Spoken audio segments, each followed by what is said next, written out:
What is going on, everybody? Welcome back to the channel. I am trying out my Osmo Pocket 3 here today for this video, so we'll see how this thing works out. Quality looked good when we were doing rollers and stuff with RTR vehicles, so we'll try out for this. Right now, Ethan is in here working on his car. This is back with the Focus ST, as you guys can see here. So we had been working on trying to figure out what was going on with the brakes before, and we replaced the brake booster. And then what did you replace today? I replaced my vacuum pump, which is this piece right here. Okay, and that didn't do it? No, that didn't do it. I put that on there and I was getting no vacuum out of either one of these lines. I snapped this one off, which a lot of people do apparently. I was looking through the forums. I'm still not getting any vacuum from either side. And I remembered that these are new camshafts in here. And the only reason why this can't get vacuum, being a new part, is if it's not making contact with the camshaft, because it's not electrically driven like some cars are. This one is all based off of the cam. So whenever the cam moves it, that's what moves the thing in the center, giving you vacuum. But they weren't making contact. And I remembered that there were new cams. This is the old cam. And there's this piece right here that needs to go on there. I looked online and there's nobody saying there's an install procedure or anything about it. Not even whenever you're putting in the pump, it doesn't even mention this. It just says put it in the same spot, put the 3 bolts in, and you're good. But I need to take this off, put it on the new cam, and then I should be able to put it back on. So basically what he's saying is when we were reinstalling this thing, we didn't put that piece on the end. And I do remember when we were doing this, we both said, huh, that looks weird. It doesn't look like it will actually connect with this piece. And we're like, okay, well, maybe once everything is up and going, that piece will engage and we won't have that problem. Clearly, that is not what happened, and that's why he doesn't have his brakes right now. So, minor little hiccup that we didn't know, but we're gonna get fixed. Got the RTR Spec 5 here underneath the cover. Still gotta finish getting this thing ready. If you didn't see my last video, we fixed the upper mount for this, for the rear suspension, because it got busted. Ethan's out here grabbing the trusty gear wrench tools in his fancy Retro Meat t-shirt. What? Oh my gosh. So if you guys don't know, Retro Meat is something that is held every year at Mustang Week, and I just came back from Mustang Week with RTR.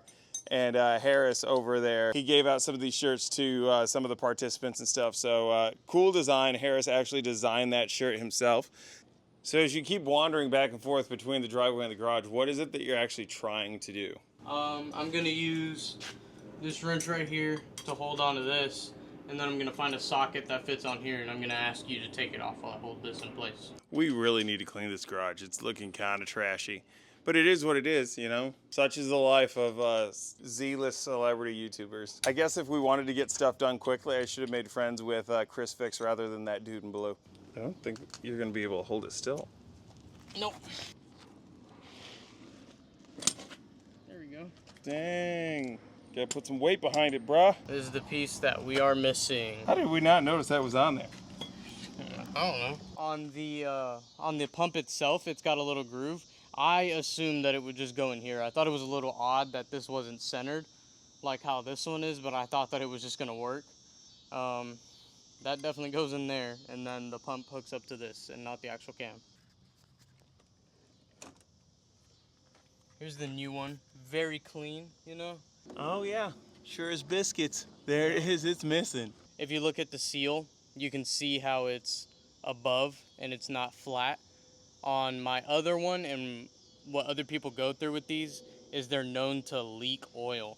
So this part of the seal will get flat, and it won't seal anymore. So the oil will come, and you'll have a leak coming down your engine block right there. Will that socket fit in there to be able to get that on?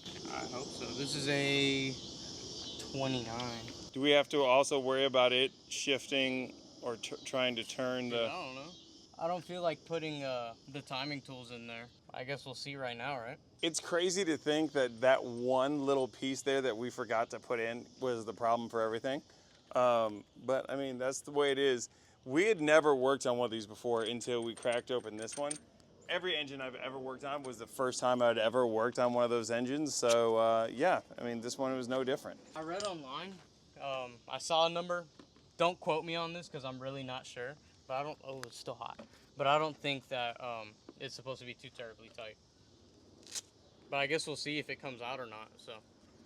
And then you gotta make sure that that lines up inside there before you bolt it down, right? So you're probably just gonna put that in there, make sure it links up, and then twist it to. Yeah, if it's not lined up, you won't be able to tighten it anyways.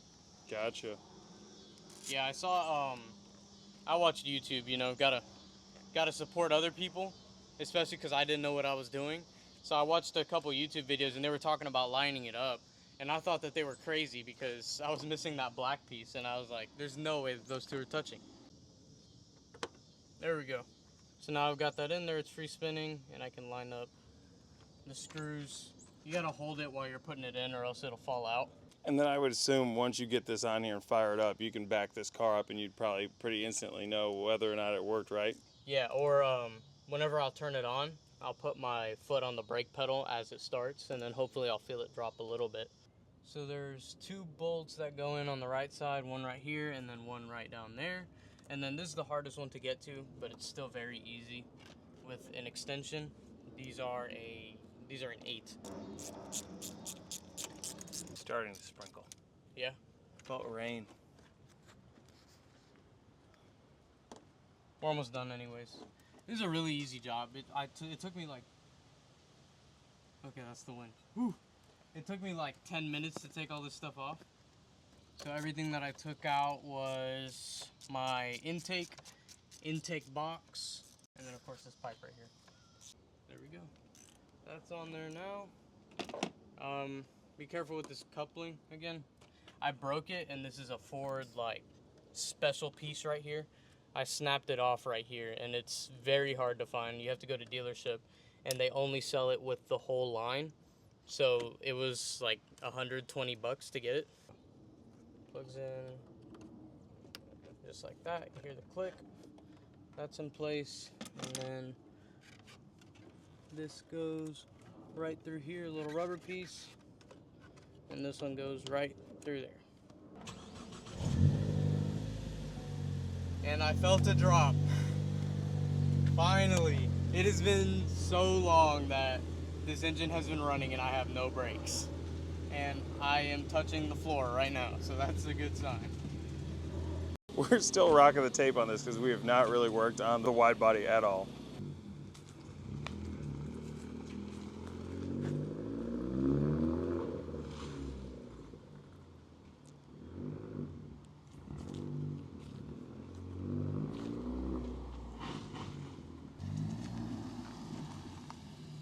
I'd say it worked 1,000 times better than what it was though. There's definitely like, if you can hear this, don't know if you can hear that. Definitely not supposed to be like that, but it's getting better as I'm stopped. Maybe it's just something that I need to drive it and then it'll fix itself, or I might have some air in the lines. I remember we did bleed them, but there could be something left over if it was in my ABS system or something like that. But yeah, I mean, it works.